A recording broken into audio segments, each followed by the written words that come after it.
हरे कृष्णा कृष्ण कृष्ण हरे हरे हरे राम राम राम हरे। তা আমরা বিগত কয়েকদিন ধরে দেখছি যে সার্বভৌম ভট্টাচার্য তিনি কিভাবে মায়াবাদী নিরস্বরবাদ থেকে কিভাবে মহাপ্রভুর কৃপা লাভ করলেন, আর মহাপ্রভুর কৃপা লাভ করে তিনি কিভাবে চৈতন্য মহাপ্রভুর ভক্ত হলেন।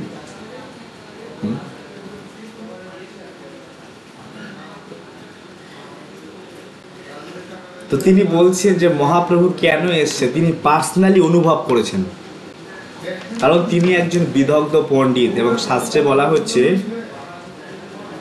স্বর্গের যে দেবতারা আছে তাদের গুরু উনি, বৃহস্পতি সাক্ষাৎ।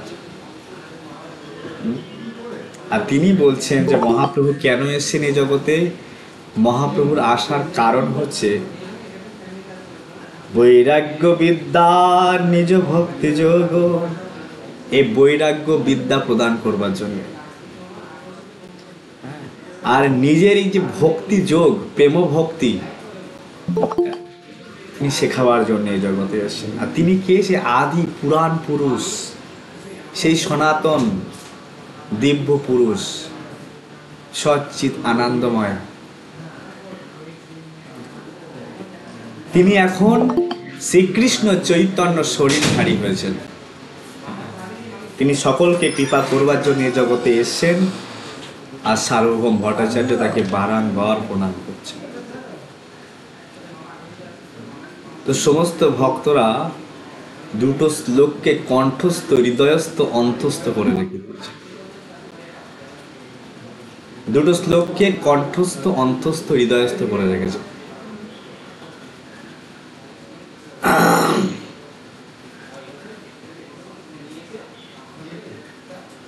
সার্বভৌম হইলা প্রভুর ভক্ত একতান, মহাপ্রভুর সেবা বিনা নাহি যান।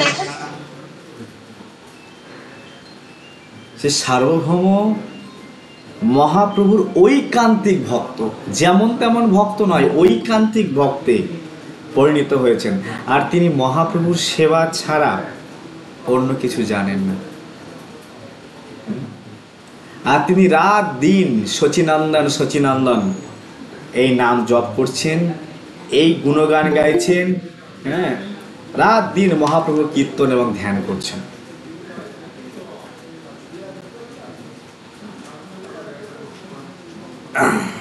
একদিন মহাপ্রভুর কাছে এসছেন উনি, এসে মহাপ্রভুকে প্রণাম করলেন। আর প্রণাম করার পর একটি ভাগবতমের শ্লোক পড়লেন। সবাই আমার সঙ্গে বলবার চেষ্টা করবেন যাদের মুখস্থ আছে। তত্তে অনুকম্পম সুসমীক্ষমান ভুঞ্জানেবাত্মকৃতম বিপাকম হৃদবাগ বপুভি বিদ্ধন নমস্তে জীবে যো ভক্তি পদে সদায় ভাগ। পয়েন্ট অফ ভিউ ভাগবতমে আছে মুক্তি পদে দায় ভাগ। এখানে সার্বভৌম ভট্টাচার্য কি বলছেন? মুক্তিকে না বলে তিনি বলছেন ভক্তি পদে, মুক্তি পদে না বলে ভক্তি পদে। আমি একটু ক্লিয়ার করি। যারা নিরস্বরবাদ, মায়াবাদ, যারা শঙ্করাচার্যের ফলোয়ার, তাদের উদ্দেশ্য কি? আমরা ব্রহ্ম জ্যোতিতে বিলীন হয়ে যাব। আমরা, তাদের উদ্দেশ্য থাকে যে আমরা এই নিরাকারবাদ, নিরস্বরবাদ, আমরা শঙ্করাচার্যের ফলোয়ার। আমাদের উদ্দেশ্য কি? মানে ওই মায়াবাদীদের উদ্দেশ্য কি? আমরা ব্রহ্ম জ্যোতিতে বিলীন হয়ে যাব। কিন্তু বৈষ্ণবরা ওটা মানে না। বৈষ্ণবরা জন্মান্তর ধরে এমনকি নরকে গেলেও ভগবানকে সেবা করতে চায়। জন্মান্তর, এমনকি বৈকুণ্ঠে গেলেও ভগবানের সেবা করবে, এমনকি গোলকে গেলেও ভগবানকে সেবা করবে। সেবা না করলে ভালো লাগে? মা কাছ থেকে যদি সন্তানের সেবাটা কেড়ে নেওয়া হয়, তার ছোট 2 বছর 3 বছরের সন্তান, তাহলে সে মায়ের সুখ আনন্দ উপলব্ধি করতে পারবে? পারবে কি ডলি মাতাজি? যদি মায়ের থেকে সন্তানকে কেড়ে নেওয়া হয় বা ওই সেবা সুখ যদি না দেওয়া হয়, তাহলে সে মায়ের যে আনন্দ, যে বাৎসল্য সুখ পাবে? পাবে না। হ্যাঁ, এক প্রেমিক এক প্রেমিকা, যদি প্রেমিক নিরাকার হয়ে যায়, প্রেমিক শূন্য হয়ে যায়, তো প্রেমিকা আনন্দ পাবে? সেবার মাধ্যমে আনন্দ পায়। যেভাবে গোপীরা নাচ করছে কৃষ্ণের সঙ্গে, আনন্দ প্রতিপদম পুণ্যামৃত, আমরা সবাই চাই ভগবানের সঙ্গে মিলিত হতে। হ্যাঁ, এ স্বাভাবিক প্রবৃত্তি, ড্যান্স করব, আনন্দ করব, গান করব। আমাদের আনন্দ হলে গান করি। গোপীরা গোপী গীত গাইছেন, ভগবানের সঙ্গে গান করছেন, নাচ করছেন রাসস্থলিতে, কত রাগ দিয়ে, কত সুর দিয়ে। এখন যদি বলা হয় তোমার প্রেমিকা নিরাকার, আপনার স্বামী নিরাকার শূন্য, নিরাকার শূন্যের সঙ্গে প্রেম হয়? প্রেম হয়। তাই ভক্তরা কখনো নিরাকারবাদ বা নিরীশ্বরবাদ এসব হতে চায় না। ভক্তরা চায় আমি মা হয়ে, বা আমি প্রেমিকা হয়ে, বা আমি দাস হয়ে, যেন তেন প্রকারে একটা সম্বন্ধ ভগবানের সঙ্গে করে আমি সেবা করব। আমি গোলকে গেলেও ভগবানকে সেবা করব, সেবা ছাড়বো না। এমন যদি নরকেও যাই, তো হে ভগবান, তোমাকে না ভুলি, তোমার সেবা করব নরকে গেলেও। হয়তো কলকলের কাছে নরকে গেছি, কিন্তু তোমাকে ভুলবো না। এ হচ্ছে ভক্তদের মনোভাব। ভক্তিবিনোদ ঠাকুর বলছেন, কীট জন্ম হও যথা তুয়া দাস। যদি আমি পিপিলিকা হই, তবু আমি তোমার দাস হয়ে থাকতে চাই, কিন্তু বহির্মুখ ওই ব্রহ্মবাদী হতে চাই না আমি। ওই নির্বিশেষ ব্রহ্মে হয়তো আমার সেই পথ দিয়ে দেওয়া হলো, যাও তোমাকে নির্বিশেষ ব্রহ্মে তোমাকে মুক্তি করে দেব। তো ভক্তিবিনোদ ঠাকুর বলছেন, না, দরকার নেই। আমি একটা ভক্তে ঘরের পিপিলিকা হব, তাও ভালো, কিন্তু আমি ওই নির্বিশেষ ব্রহ্ম জ্যোতিতে বিলীন হতে চাই না। ওটা এক প্রকার মুক্তি। আমি পরে পড়াবো। নির্বিশেষ জ্যোতিতে বিলীন হলেও সেখান থেকে ছিটকে বেরিয়ে আসার ইয়ে থাকে, ভয় থাকে, পদস্খলন হওয়ার চিন্তা ভাবনা থাকে সেখানে গেলেও, প্রভুপাদ লিখছেন। আর নির্বিশেষ ব্রহ্মের আমরা যে মুক্তি চাই, সে খালি এই জগতের দুঃখ থেকে মুক্তি পায়। এই জগতের যে দুঃখ, আমরা দুঃখ পাচ্ছি না। মুক্তি মানে কি? নির্বিশেষ ব্রহ্ম জ্যোতিতে বিলীন হওয়া মানে এই জগতের দুঃখ থেকে তো সে মুক্তি পেয়ে যাচ্ছে, কিন্তু সে চিন্ময় আনন্দ উপভোগ করতে পারে না। তার দুঃখ স্টপ হয়ে যায়, দুঃখের স্টপ হয়েছে, ব্রহ্মজ্যোতিতে বিলীন হয়, কিন্তু যে ভগবানের সঙ্গে যে মেলার আনন্দ, আর আনন্দ আছে না, প্রিয়া প্রিয়তমের সঙ্গে মিলবে, মা সন্তানের সঙ্গে মিলবে, দাস প্রভুর সঙ্গে মিলবে, আনন্দ আছে না, সে আনন্দ উপলব্ধি করতে পারে না। বুঝতে পারছি আমি? কিন্তু বৈষ্ণবরা এই আনন্দ থেকে বঞ্চিত হতে চায় না। এটা টপমোস্ট প্রকৃতির আনন্দ। আমরা কেন কৃষ্ণ ভক্তি করছি? এই জন্য গোলটাকে নিয়ে বোঝানো হচ্ছে এখানে, যে আমাদের পারপাস, গোলটা কি। তাই এটা একটা বিশাল ভাগবতমের খুব সুন্দর শ্লোক, ব্রহ্মাজি এই শ্লোকটি গিয়েছেন। যদি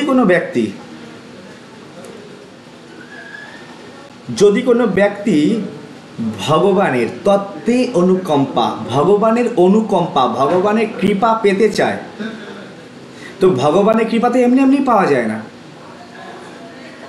আমাদের মনের ধর্ম সংকল্প বিকল্প। মনে একটা ধর্ম আছে, কখনো আমরা প্ল্যান করবো, কখনো প্ল্যান ভেস্তে দেবো, হয় না? আমরা প্ল্যান করছি, এটা করবো, আবার কিছুক্ষণ পর প্ল্যানটা ডিসমিস, না থাক, ক্যান্সেল। আমাদের দিনের মধ্যে কত সংকল্প বিকল্প, প্ল্যান করছি, প্ল্যান ভেস্তে দিচ্ছি। দেহের ধর্ম কি?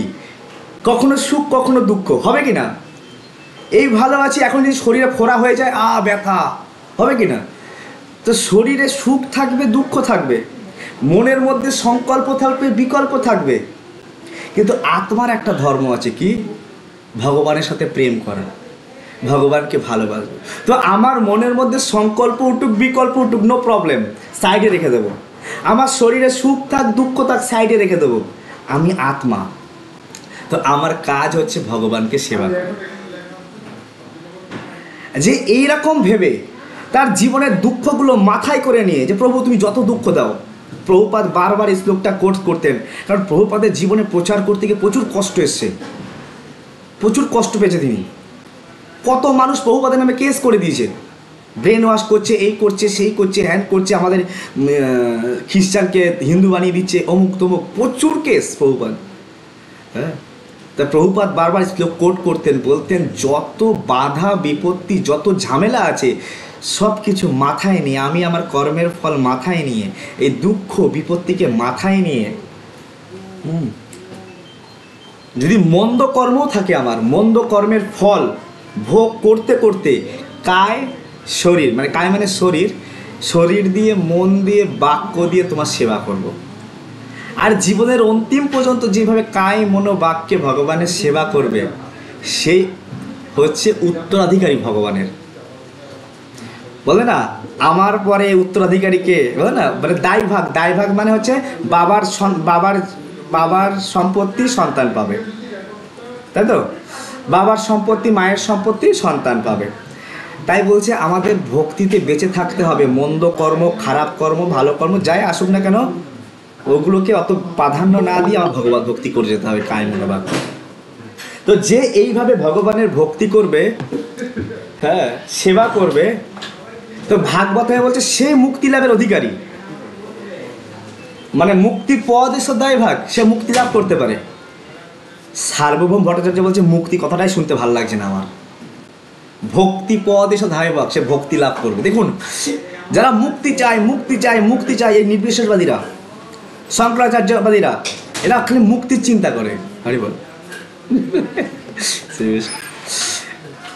মুক্তির চিন্তা করে। তো আজকে সে বলছে না, মুক্তি ওয়ার্ডটাই আমার ভালো লাগছে না, মুক্তি মানে সে ব্রহ্মজ্যোতিতে মুক্তি। ওই এইরকম স্তরের ভক্তি ভিতরে গদগদ করছে, মহাপ্রভুর কৃপা ঠেসে দিয়েছে, একদম কপি পেস্ট করে দিয়েছে, যা আছে মহাপ্রভুর কম্পিউটার সব দিয়ে দিয়েছে। হ্যাঁ, কার সার্বভৌম। তো ও সে শ্লোকটাকে বলছে না এখানে মুক্তি হবে না, এখানে ভক্তি হবে, ভক্তি চাই আমরা। খুব সুন্দর, ভালো শ্লোকটা, এত সুন্দর।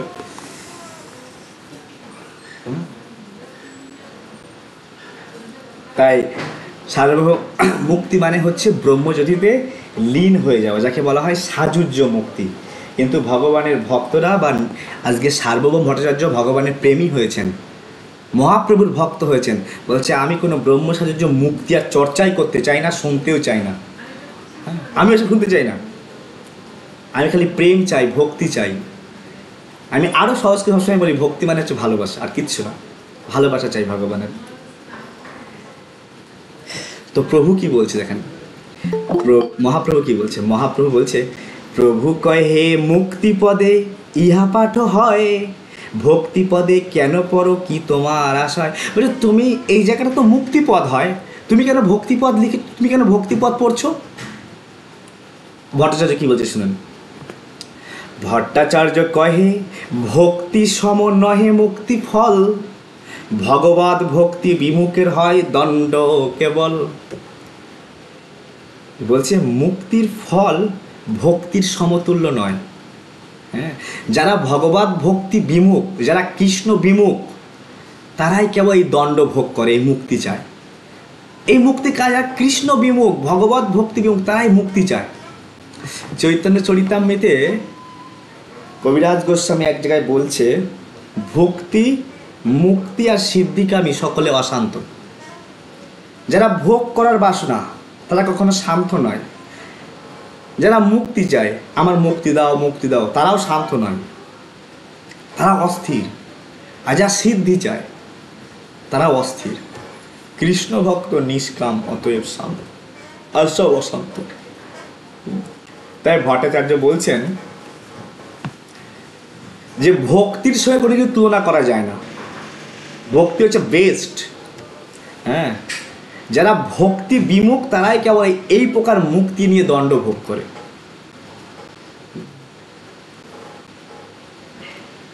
কৃষ্ণের বিগ্রহ যেই সত্যি নাহি মানে, যেই নিন্দা যুদ্ধাদি করে তার শানে।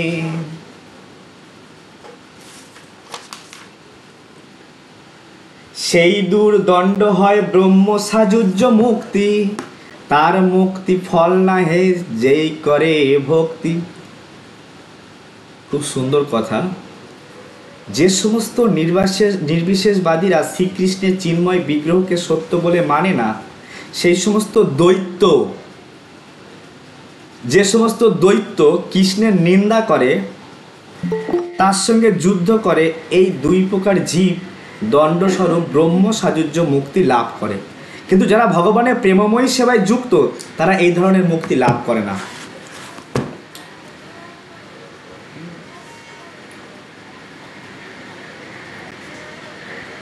আর একটু ক্লিয়ার করি, হ্যাঁ, আর একটু পড়ি, তাহলে ক্লিয়ার হবে। শালক্য আদি চার হয় সেবাদার, তবু কদাচিৎ ভক্ত করে অঙ্গীকার। সাযুজ্য শুনিতে ভক্তের হয় ঘৃণা ভয়, নরক বাঞ্ছয়ে তবু সাযুজ্য না লয়। এবার আমরা একটু মুক্তি নিয়ে চর্চা করি। আমরা ভগবানের কাছে বলি, ভগবান মুক্তি দাও, মুক্তি দাও। আমরা বলি অনেক সময়, প্রায়ই বলে, অনেকে জানেই না যে কী জিনিস। এখানটা আমাদের ক্লিয়ার হতে হবে যে আসলে মুক্তি কত প্রকার, কি কি, আর কোন মুক্তি ভালো, কোন মুক্তি খারাপ। যারা ব্রহ্মবাদী, ভট্টাচার্য ব্যাখ্যা করছে, ভট্টাচার্য বলছে যারা কৃষ্ণের হাতে মরে যায় তারাও মুক্তি পায়। যারা কৃষ্ণের হাতে মরে, আর যারা কিনা এই নির্বিশেষবাদ, নিরাকারবাদ, এরাই কেবল ওই ব্রহ্ম সাযুজ্য মুক্তি লাভ করে, ব্রহ্মজ্যোতিতে বিলীন হয়ে যায়। 5 প্রকার মুক্তি আছে। কি কি মুক্তি সবাই জেনে রাখবেন।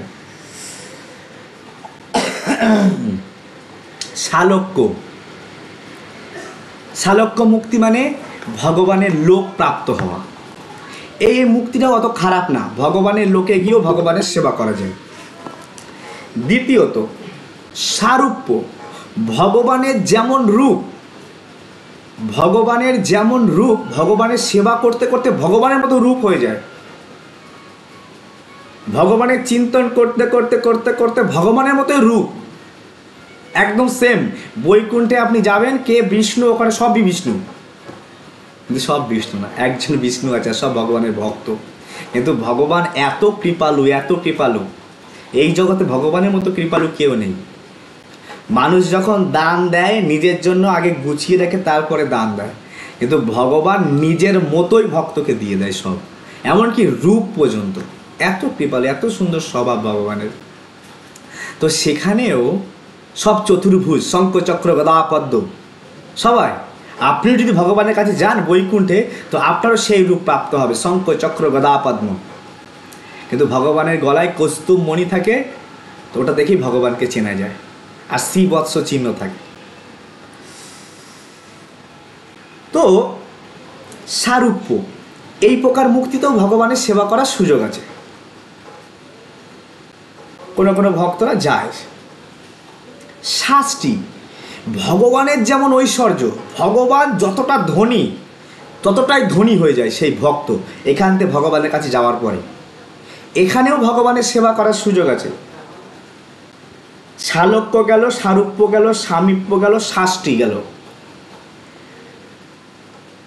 কিন্তু এই যে 4 প্রকার মুক্তি, এই 4 প্রকার মুক্তিতে কোনো কোনো ভক্ত সেখানে যায়, ভগবানের সেবা করার সুযোগ পায়।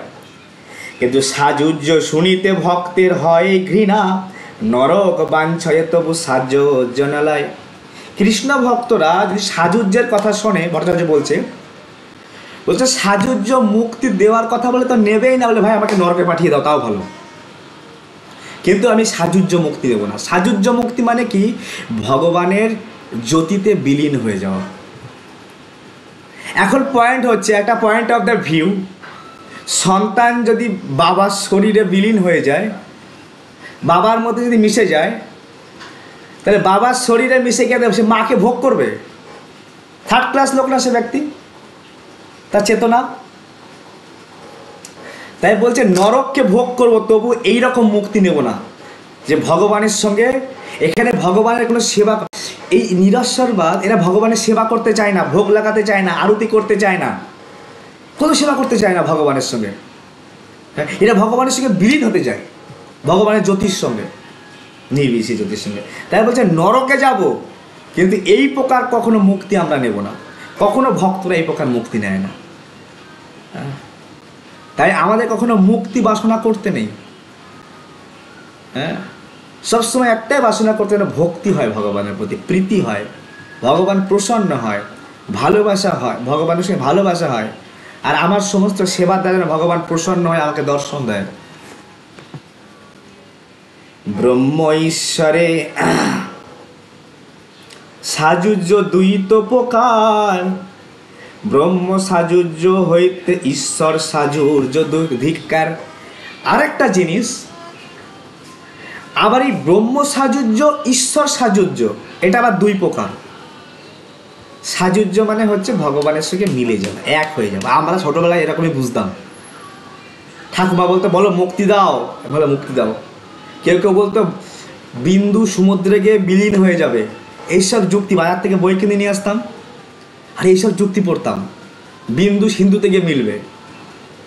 থার্ড ক্লাস যুক্তি। তো বলছে এ তো মায়াবাদী গেল, মায়াবাদীরা ব্রহ্মর সঙ্গে মিলবে। কেউ আছে ঈশ্বরকে বিশ্বাস করে, ভগবান কৃষ্ণকে মানে, যারা যারা পতঞ্জলি যোগ অনুশীলন করে তারা ভগবানকে মানে, ভগবানের রূপকে মানে, সবিশেষ তত্ত্বকে মানে। তারা মেনেও কী করে জানেন? যে আমি ভগবানের শরীরে বিলীন হব। আমাদের লক্ষ্যটা না, বৈষ্ণবের লক্ষ্য এটা না। কিন্তু ওই সমস্ত পতঞ্জলি যোগ যারা সাধন করছে, ওরা ভগবানের রূপকে মানছে, মেনে বলছে আমি কৃষ্ণের শরীরে বিলীন হব। তো এটাও ঠিক না। এটা হচ্ছে, এটা আরও ঘৃণ্য, এটা আরও খারাপ, নরকের থেকেও নরক। বোঝা গেল? ভক্তদের বুঝতে হবে, এগুলো কেউ বোঝায় না, অনেক হায়ার ক্লাস। হ্যাঁ, সাধারণ মানুষগুলো জানেই না যে ভক্তি করছি আমি কোথায় যাব, আমার গন্তব্যস্থলটা কোথায়। হ্যাঁ, এই সমস্ত মুক্তিরা কারা পায়? যারা অসুর, যাদেরকে ভগবান মারছে, তারা এই সমস্ত মুক্তি পায়, ব্রহ্মসাজুজ্য মুক্তি পায়। আর যারা নিঃস্বরবাদ তারা। কিন্তু ভক্তদের জন্য ভক্তরা কোনো রকম মুক্তিই চায় না, কোনো রকম মুক্তি চায় না। খুব সুন্দর সুন্দর পারপট দেওয়া আছে। প্রভুপাদ লিখছেন, যিনি ব্রহ্মজ্যোতি উপলব্ধি করেছেন এবং পূর্ণরূপে হৃদয়ঙ্গম করেছেন, যে জীব জড় পদার্থ নয়, সে চিন্ময় আত্মা, তাকে বলা হয় সিদ্ধ। কাদেরকে সিদ্ধ বলবো আমরা? আমরা বলি না সিদ্ধ হয়ে গেছে, সিদ্ধ হয়ে গেছে। সিদ্ধটা কি? সিদ্ধ শব্দের অর্থ তাৎপর্য হচ্ছে যিনি ব্রহ্ম জ্যোতিকে উপলব্ধ করেছে এবং পূর্ণরূপে হৃদয়ঙ্গম করেছে, যিনি, যে জীব জড় পদার্থ নয়, চিন্ময় আত্মা, তাকে বলা হয় সিদ্ধ। আর ভগবদ্গীতা তাদের বলা হচ্ছে ব্রহ্মভূত বলে বর্ণনা করা হয়েছে। বদ্ধ অবস্থায় জীবকে বলা হয় জীবভূত, বা জ্বরের মধ্যে বা বলা হয় জীব শক্তি। কিন্তু ব্রহ্মভূত অবস্থায় জীবেরা ব্রহ্মলোক বা সিদ্ধলোকে থাকতে পারে। কিন্তু দুর্ভাগ্যবশত কখনো কখনো তাদের পুনরায় জড়জগতে অধঃপতিত হতে পারে, কেননা তারা ভগবানের সেবায় যুক্ত নয়। যারা ভগবানের সেবায় যুক্ত থাকে না, তাদের মধ্যে কামনা বাসনা জাগবে, আর জাগলেই ফল ডাউন হবে।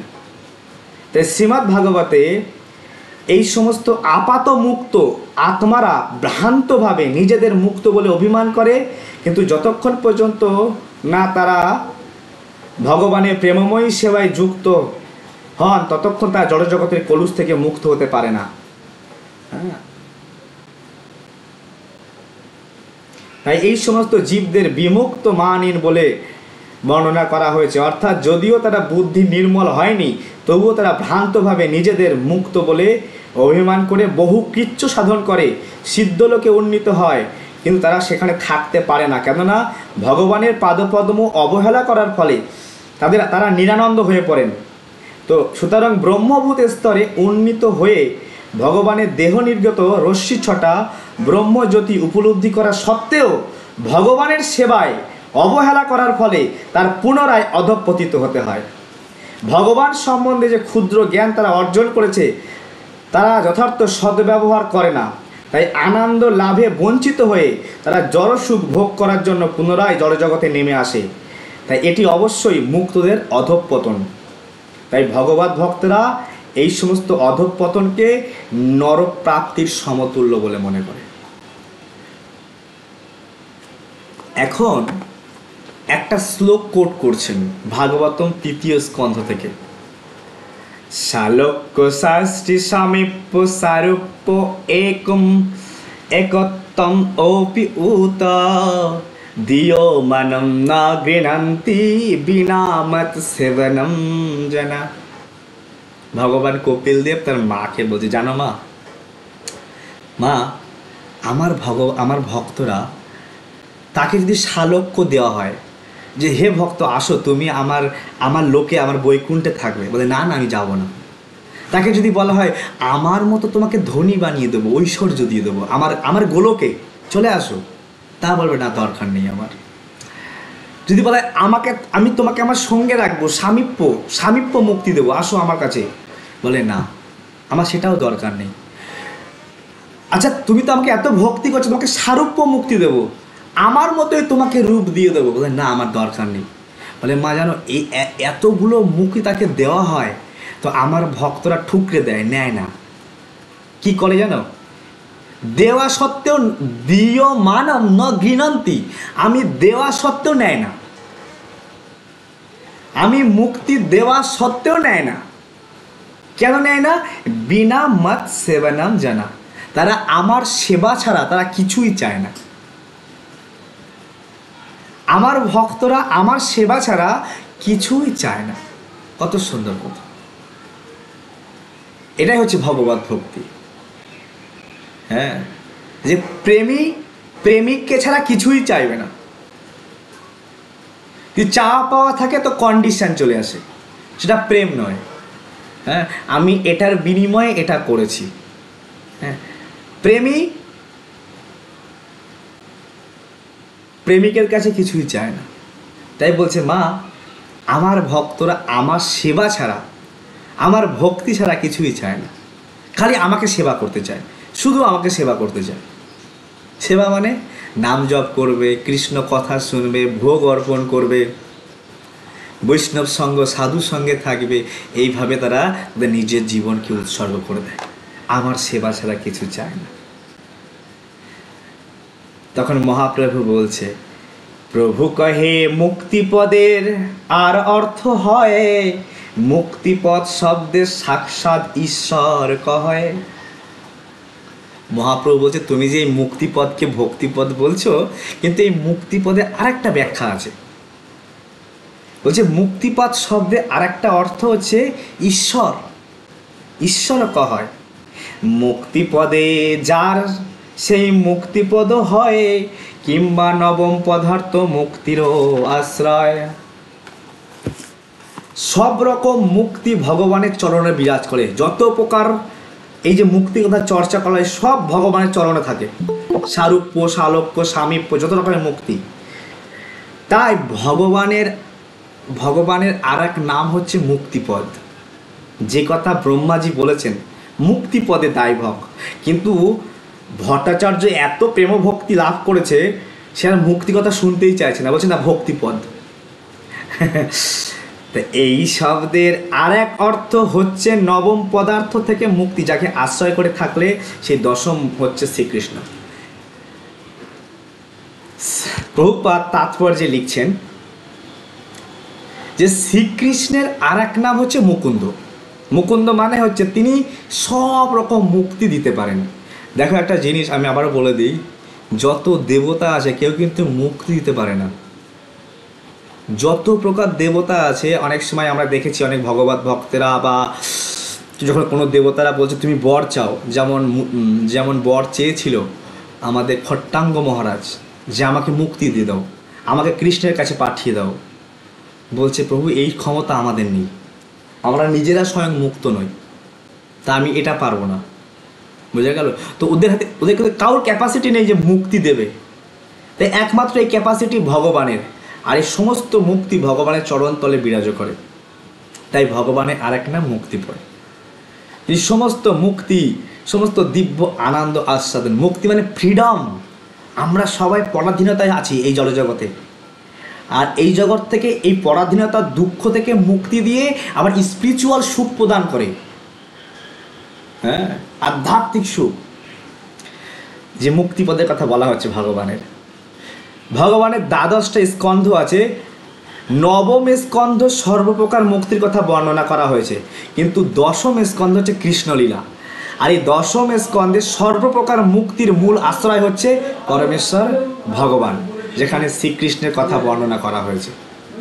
তাই যিনি শ্রীমদ্ ভাগবত আলোচনায় দশম বিষয়, অর্থাৎ শ্রীমদ্ ভাগবতের দশম স্কন্ধে যিনি আলোচনা করা হয়েছে যে সর্বপ্রকার মুক্তি যেহেতু শ্রীকৃষ্ণের পাদপদ্মে আশ্রয় বিরাজ করে, তাই মুক্তিপদ বলতে এখানে কৃষ্ণের পাদপদ্মকে বোঝানো হয়েছে।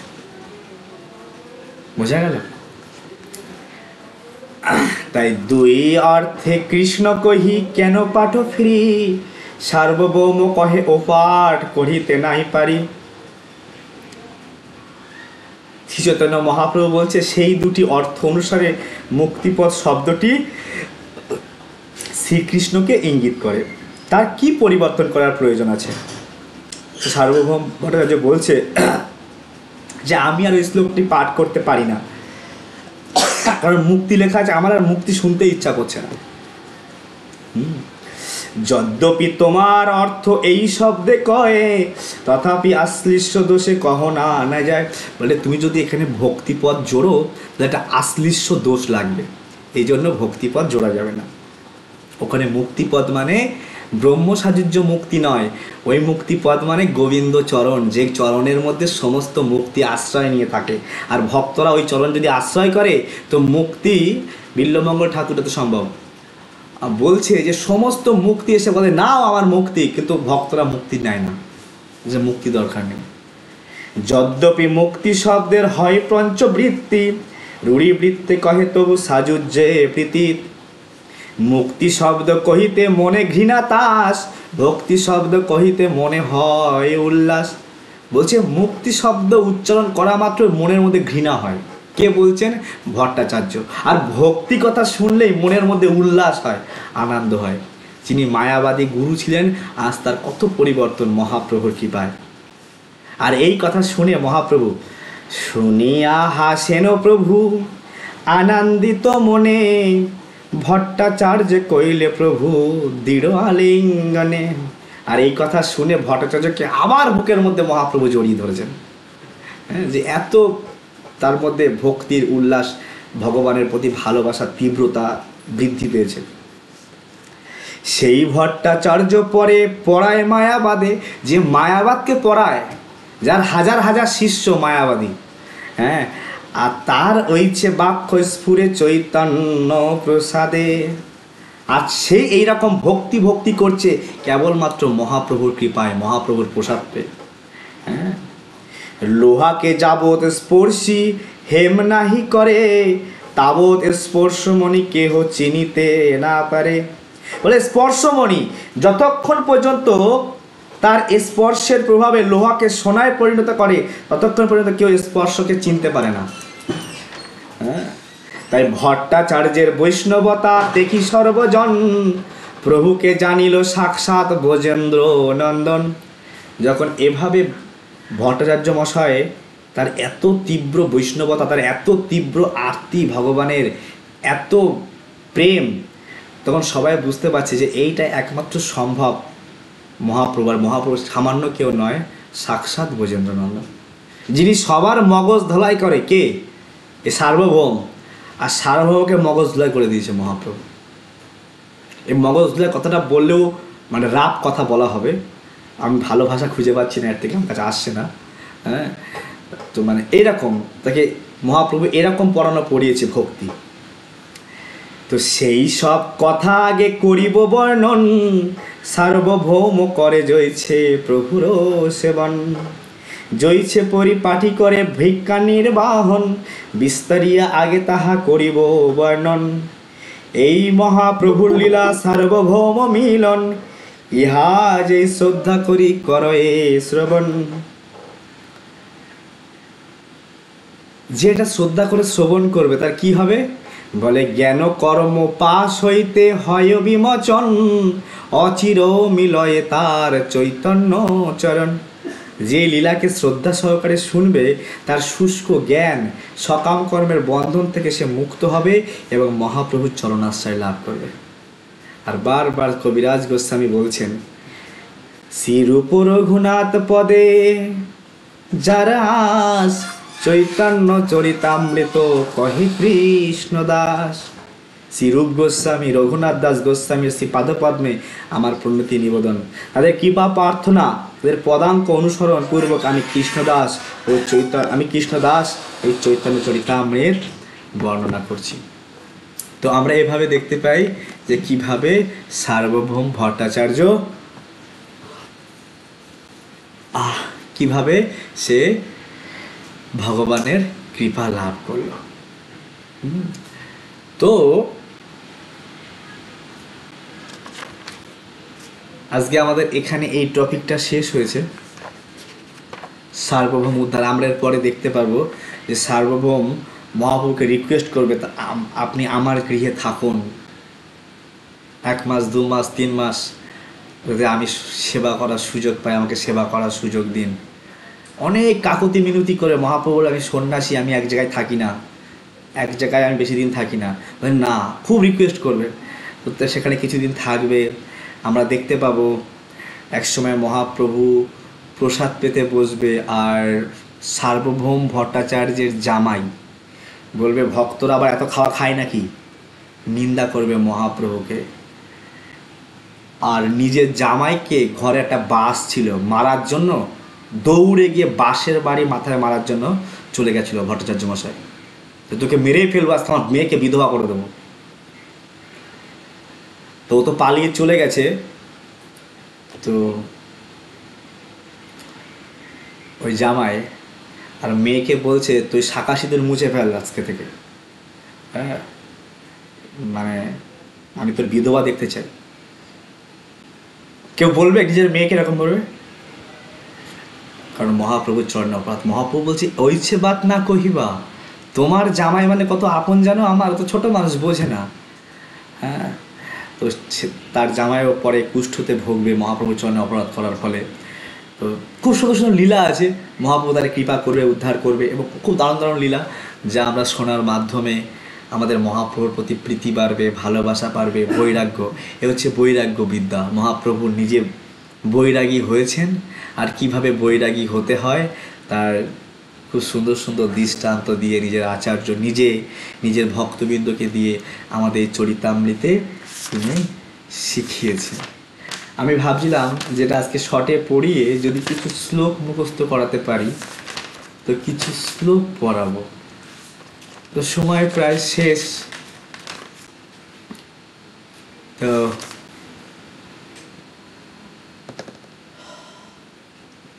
আচ্ছা, আমি কিছু কিছু প্রশ্ন করি। হ্যাঁ, 3 দিন পড়ালাম, দেখি কে কেমন শিখেছে।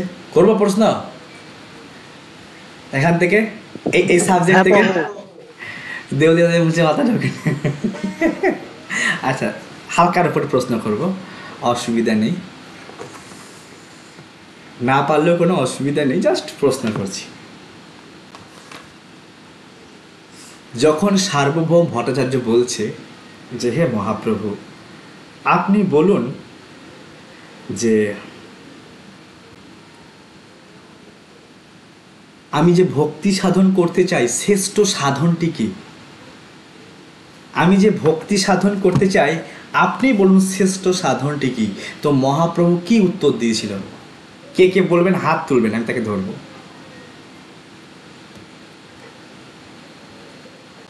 কার কার মনে আছে?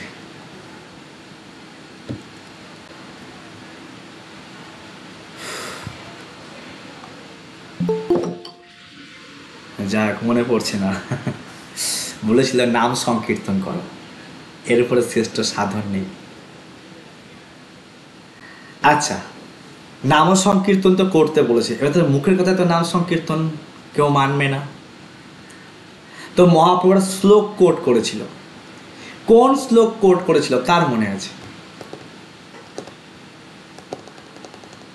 হাত তুলতে হবে। প্রমাণ দিয়েছিল যে এই যে নাম সংকীর্তনই যে আমাদের পরম ধর্ম, নাম সংকীর্তনই যে সর্বশ্রেষ্ঠ ধর্ম, এর প্রমাণটা কি? কোন শ্লোক বলেছিল মহাপ্রভু সেই পারপটে?